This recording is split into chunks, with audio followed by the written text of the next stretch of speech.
Hi students, my self Manish Kumar from Jaipur. अपना जो chapter चल रहा था वो चल रहा था विलियम में अपना जो लास्ट टॉपिक था वो था अणुसंख्य गुण। और अणुसंख्य गुण में पहला अणुसंख्य गुण अपन ने पढ़ लिया था वाष्प दाब का अपेक्षित अवनमन। उसका डेरिवेशन बताया था आपको और अंत में बताया था कि किसी विलायक के वाष्प दाब में जो कमी होती है वो विलय के अणुभार के व्युत्क्रमानुपाती होती है। उसको सिद्ध किया था अपन ने। दूसरा जो अणुसंख्य गुण आता है, जो अणुसंख्य गुण है यहाँ पर, वो है आज क्वथनांक उन्नयन। क्वथनांक उन्नयन, उन्नयन का मतलब बताया था वृद्धि। और क्वथनांक की परिभाषा बताई थी आपको कि जिस ताप पर किसी द्रव का दाब, जिस ताप पर किसी द्रव का दाब एक बार के बराबर हो जाता है उसको बोलते हैं क्वथनांक। जैसे यहाँ पर पहला जो थ्योरेटिकल क्वेश्चन है वो कौन सा आ सकता है? वो आ सकता है कि जल जो होता है ना, जल वो 100 डिग्री सेंटीग्रेड पर उबलता है। जल 100 डिग्री सेंटीग्रेड पर उबलता है, लेकिन नमक का जलीय विलयन या फिर जल जो है उसके अंदर कोई भी, जैसे नमक मिला दिया या ग्लूकोज मिला दिया या चीनी मिला दिया, ऐसे वो 100 डिग्री सेंटीग्रेड पर नहीं उबलता है।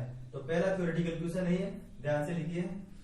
जल जो है, जल वो 100 डिग्री सेंटीग्रेड पे उबलता है, लेकिन जल का अगर किसी के साथ मिश्रण बना हुआ है, मतलब जल में किसी का मिश्रण है, नमक का, किसी का भी चीनी का या फिर ग्लूकोज का, ऐसे तो इस तरीके से क्वेश्चन आएगा कि जल 100 डिग्री सेंटीग्रेड पे उबलता है, लेकिन नमक का जलीय विलयन 100 डिग्री सेंटीग्रेड पर नहीं उबलता है।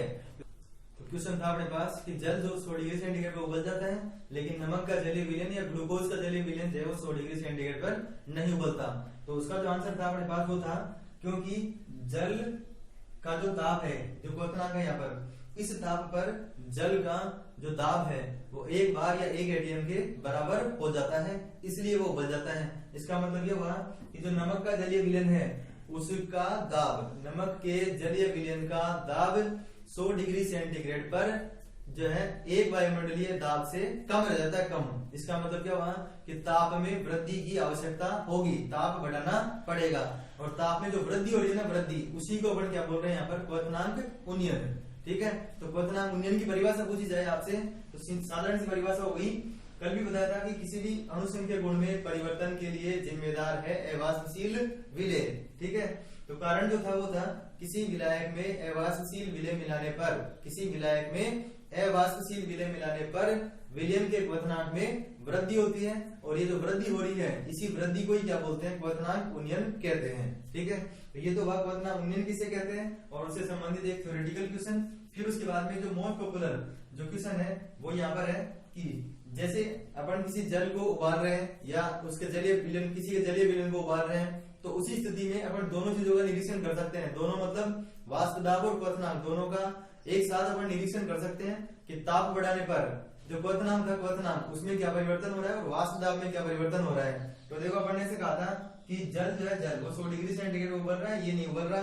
इसका मतलब क्या हुआ? इसका क्वथनांक बढ़ गया, और इसका क्वथनांक बढ़ने की वजह से जल की वाष्प बनने में टाइम ज्यादा लगेगा। इसका मतलब वाष्प दाब क्या हुआ? कम। तो क्वथनांक तो बढ़ गया, वाष्प दाब में क्या आ गई? कमी। इसलिए ये दोनों जो है वो एक ही कारक पर निर्भर करते हैं। इसलिए ग्राफ जो बनाएंगे अपन उसमें यहाँ पर सीधी रेखा प्राप्त होगी। तो इधर जो अपन लेंगे वो लेंगे ताप, जिसको आप क्वथनांक भी कह सकते हैं, केल्विन में लेंगे। इधर क्या लेंगे? क्वथनांक या ताप, जिसको बोल सकते हैं वो। और इधर अपन लेंगे दाब या वाष्प दाब। ग्राफ को जो याद रखने का तरीका है वो है, आप इसको इस तरीके से डॉटेड लाइन बना लो, दो इसके अंदर ऐसे। उसके बाद में ये जो कोने हैं इनसे एक लाइन खींच दो यहाँ पर, और एक जो है यहाँ से एक लाइन मिलाकर इसको एक लाइन यहाँ से खींच दो। ठीक है, उसके बाद में देखो यहाँ पर क्वथनांक बड़ा किसका है? विलयन का, विलायक का। तो बड़ा किसका है? विलयन का। तो यहाँ पर आ जाएगा टीबी और यहाँ पर आ जाएगा टीबी नोट। क्या आ जाएगा? TB note. और इन दोनों के बीच का जो अंतर है उसको क्या बोल देंगे? Delta TB. क्या बोल देंगे? Delta TB. उसके बाद में इधर अगर देखें तो विलायक के वाष्प दाब में कमी हो रही थी, इसलिए P1 नोट ऊपर और P1 नीचे। अगर इधर लिखना चाहे अपन तो यहाँ पे लिख सकते हैं डेल्टा P। ठीक है, उसके बाद में इस ग्राफ में जो फर्स्ट लाइन है वो P1 नोट से TB नोट पे आगे मिल रही है। इसका मतलब ये लाइन जो है वो किसके लिए हो गई? शुद्ध विलायक के लिए या फिर विलायक के लिए। और दूसरी जो रेखा बची हुई है वो किसके लिए हो जाएगी? विलयन के लिए। ठीक है, तो दो सीधी रेखाएं प्राप्त हो रही है। ये ग्राफ बहुत बार एग्जाम में पूछा हुआ है। इसमें क्या करते हैं, जैसे सीबीएसई बोर्ड पे ये ग्राफ पूरा एचडी बना देते हैं, वो क्या कर देते हैं यहाँ से मिसिंग कर देते हैं, यहाँ पे पूछते हैं क्वेश्चन मार्क लगा देंगे या ए या बी लिख देंगे। तो आपको ऐसे पूछेंगे कि इसकी जगह पे कौन आएगा, ठीक है, मतलब ग्राफ बनाओ भी दे सकते हैं आपको एग्जाम में। तो ग्राफ बनाओ दिया हुआ हो तो अपन को उसमें आइडेंटिफाई करना होगा कि इस जगह पे कौन सा आएगा और यहाँ पे कौन सा आएगा। तो मैंने आपको क्या कहा था कि अगर नोट लगा हुआ है तो विलायक है, और बगैर नोट लगा हुआ है तो विलयन है। ठीक है, वृद्धि जो होगी, वृद्धि यहाँ पर जैसे ही विलय को इसके अंदर मिलाया गया तो क्या बन गया, विलयन। अब ऐसे तो है नहीं कि केवल जल का ताप कम होगा या जल का ताप बढ़ेगा, पूरे विलयन का ताप होगा वो, इसीलिए अपन क्या बोलते हैं यहाँ पर विलयन का ताप या विलयन का क्वथनांक बढ़ता है, न कि विलायक का। तो ये वो अपने पास ग्राफ, यहाँ पे मैंने स्केल बता दिया आपको इसी तरीके से। उसके बाद में राउट के नियम के अनुसार इसका एक छोटा सा डेरिवेशन है, ज्यादा कुछ बड़ा नहीं है। अलग अलग बुक में वैसे अलग अलग दिया होता है, लेकिन आप तो जो मैं बता रहा हूँ उसको ध्यान रखो, बिल्कुल सिंपली आपके पास जल्दी से आंसर आ जाएगा। और वो है कि राउट के नियम के अनुसार, राउट के नियमानुसार आप लिख सकते हो इसको, किसी अवाष्पशील विलय के विलयन, अवाष्पशील विलय के विलयन का क्वथनांक उन्नयन, किसी अवाष्पशील विलय के विलयन का क्वथनांक उन्नयन मतलब डेल्टा टीबी, किसी अवाष्पशील विलय के विलयन का क्वथनांक उन्नयन, विलयन की सांद्रता ब्रैकेट में लिख लेंगे मोललता, विलयन की सांद्रता मतलब मोललता के समानुपाती होता है। किसी अवाष्पशील विलय के विलयन का क्वथनांक उन्नयन उस विलयन की सांद्रता मतलब मोललता के समानुपाती होता है। उसके बाद में इसको सोल्व करेंगे तो आ जाएगा kbm। यहाँ पर kb जो है, kb उसको बोलते हैं मोलल उन्नयन, मोलल उन्नयन स्थिरांक, क्या बोलते हैं, मोलल उन्नयन स्थिरांक। फिर उसके बाद में हम जानते हैं कि स्मॉल m मतलब जो मोललता थी वो थी विलय का द्रव्यमान बटा विलय का अणुभार इंटू विलायक का भार। ठीक है, तो अपन ने अणुसंख्या गुणों में विलय जो है ना उसको ऐसे लिख दिया था, और विलायक का जो भार है उसको इस तरीके लिख दिया, किसके अंदर था, ये केजी में था, केजी में। इसका मान आप यहाँ पे रख दो तो क्या आ जाएगा, डेल्टा टीबी बराबर केबी की जगह तो केबी आ जाएगा, यहाँ पर आ जाएगा W2 upon M2 into W1। W1 क्या है यहाँ पर, विलायक का भार है, विलायक का भार। इसका मतलब किसमें होना चाहिए, किलोग्राम में होना चाहिए। अगर ग्राम में दे रखा हो तो आप इसमें 100 से ऊपर और गुना करेंगे। तो इस सूत्र की सहायता से आप क्या ज्ञात कर सकते हैं, किसी भी विलयन जो है ना उसके क्वथनांक उन्नयन की गणना कर सकते हैं, क्वथनांक में वृद्धि कितनी हुई है उसकी गणना कर सकते हैं। सामान्यतः इस फॉर्मूले से दो तरह के क्वेश्चन पूछे जाते हैं, एक तो विलय का अणुभार पूछते हैं आपसे, और एक जो पूछा जाता है वो पूछा जाता है क्वथनांक उन्नयन। एक आपसे ऐसे भी पूछ सकते हैं कि विलयन किस ताप पर उबलेगा, इस तरह के क्वेश्चन से समझ के रहे आप, अच्छी तरह समझे उसको।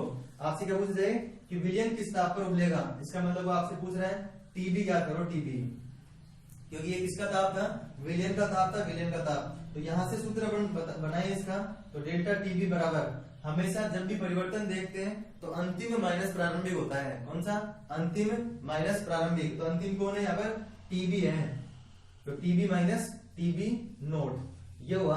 तो अगर आपको टीबी ज्ञात करना है तो टीबी ज्ञात करेंगे तो क्या आ जाएगा, delta TB plus TB note, ये सूत्र हो जाएगा अपने पास। ये सारे सूत्र आपको ध्यान रखने हैं। जैसे ही अणुसंख्या गुण खत्म होंगे तो अणुसंख्या गुण खत्म होने के बाद दो वीडियो अपन बनाएंगे जिनके अंदर आंकिक प्रश्न, न्यूमेरिकल, जो इनसे संबंधित न्यूमेरिकल होंगे ना उनको सोल्व करने के लिए। तो आप अभी केवल ये जो जितने फॉर्मूले आपको बताए जा रहे हैं उन फॉर्मूलों पे फोकस कीजिए।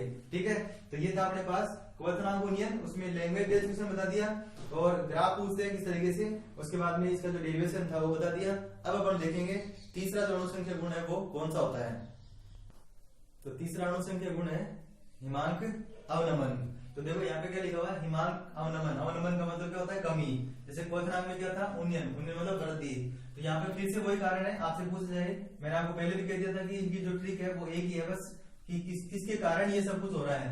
तो वो किसके कारण हो रहा है, अवाष्पशील विलय मिलाने के कारण। किसके कारण, अवाष्पशील विलय मिलाने के कारण। एक चीज आप और यहाँ याद रख सकते हैं कि जब भी कमी होती है ना, कमी चाहे वो किसी भी चीज की हो, कमी जो होगी वो होगी विलायक में, और वृद्धि हो रही है तो विलयन में। जैसे आपसे पूछेगा क्वथनांक किसका बढ़ा, तो विलयन का बढ़ा। हिमांक किसका कम हुआ, तो किसका कम हुआ, विलायक का कम हुआ। ऐसे ही वाष्प दाब किसका कम हुआ, तो विलायक का कम हुआ। अपन ने सिद्ध भी किया था P1 नोट माइनस P1 लिख के। ठीक है, अब अपन यहाँ पर देखते हैं कि हिमांक अवनमन में हिमांक का मतलब क्या हुआ, हिम का मतलब होता है बर्फ मतलब ठंडा। इसका मतलब ये हुआ कि जिस ताप पर कोई भी जो द्रव है वो ठंडा हो जाता है, ठंडा मतलब जम जाता है, कौन से रूप में रहे, बर्फ के रूप में या एक तरह से ठोस अवस्था के रूप में रहे, तो उसको अपन बोलते हैं हिमांक। ठीक है, तो ये बात समझ में आ गई होगी। उसके बाद में अपन देखते हैं कि यहाँ पर हिमांक का मतलब क्या हुआ। जैसे जल जो है, जल वो 0 डिग्री सेंटीग्रेड पर क्या हो जाता है, जम जाता है। लेकिन जो जनरली आइसक्रीम वगैरह होती है, केवल जल की बात करें, इसमें नमक अगर मिला दिया जाए तो ये जो ताप है इससे भी कम ताप हो जाता है। इसका मतलब एक तरह से माइनस का टेम्परेचर हो जाता है, माइनस का। तो यहाँ पर एक बात अपन को समझ में आ रही है कि जैसे आइसक्रीम वगैरह को लंबे समय तक बचाने के लिए या ठोस अवस्था में रखने के लिए अपन उनके अंदर जो है वो क्या मिला देते हैं, नमक मिलाते हैं। और नमक क्या करता है, उसके जो ताप है उसको क्या करके रखता है, कम करके रखता है, जिससे कि वो अधिक समय के लिए जमी हुई रह सकती है। ठीक है, तो यहाँ तक की बात समझ में आ गई। हिमांक अवनमन किसे कहेंगे, तो उसकी परिभाषा बिल्कुल पहले की जैसी है। किसी विलायक में अवाष्पशील विलय मिलाने पर, किसी विलायक में अवाष्पशील विलय मिलाने पर उसके हिमांक में कमी हो जाती है, और हिमांक में हुई इसी कमी को हिमांक अवनमन कहते हैं। ठीक है, जो ग्राफ था उसमें छोटा सा चेंज करेंगे बस। वो क्या करेंगे, वो ये करेंगे कि यहाँ पर जो हिमांक था, हिमांक उसमें कमी हो रही है, वहां पर तो क्या हो रही थी, वृद्धि। तो अपन ने जो ग्राफ की लाइन यहाँ से बिल्कुल स्ट्रेट खींची थी ना, उसको आप यहाँ से तो स्ट्रेट रखेंगे, लेकिन यहाँ से ऐसे कर देंगे। इसका मतलब ये जो है ना, ये एक तरह से हो गया अपने पास हिमांकित विलयन, मतलब कमी कितनी हुई है, कमी, ये कमी को प्रदर्शित कर रहा है। और ये जो है ना वो शुद्ध विलायक के लिए था ही, अपन ने पहले भी कहा था कि जो विलायक है उसकी लाइन ये वाली रहेगी। ऐसे विलयन के लिए बोलेंगे तो इस लाइन को कहीं से भी बढ़ाकर ऐसे कर दो, यहाँ से इधर अगर मिलाना चाहो तो इस तरफ भी मिला सकते हो, बाकी इधर कोई इतनी रिक्वायरमेंट नहीं है इसकी। तो ये किसके लिए हो जाएगा, विलयन के लिए। ध्यान रखना, पहले वाली विलायक के लिए, दूसरी विलयन के लिए होती है। ये किसको प्रदर्शित कर रहा है, हिमांकित विलयन को या हिमांकित मिश्रण को।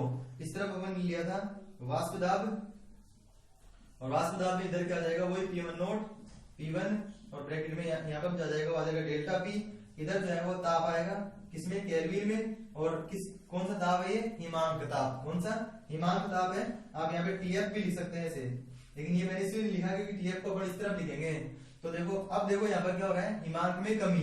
तो कमी किसमें होती है, विलायक में। तो ये हो जाएगा TF नोट और TF। बिल्कुल उल्टा हो गया ये जो पहले अपन ने किया था उसका, ध्यान से देखिएगा। तो यहाँ पर डेल्टा TF का फॉर्मूला पूछे आपसे तो क्या हो जाएगा, TF नोट माइनस TF।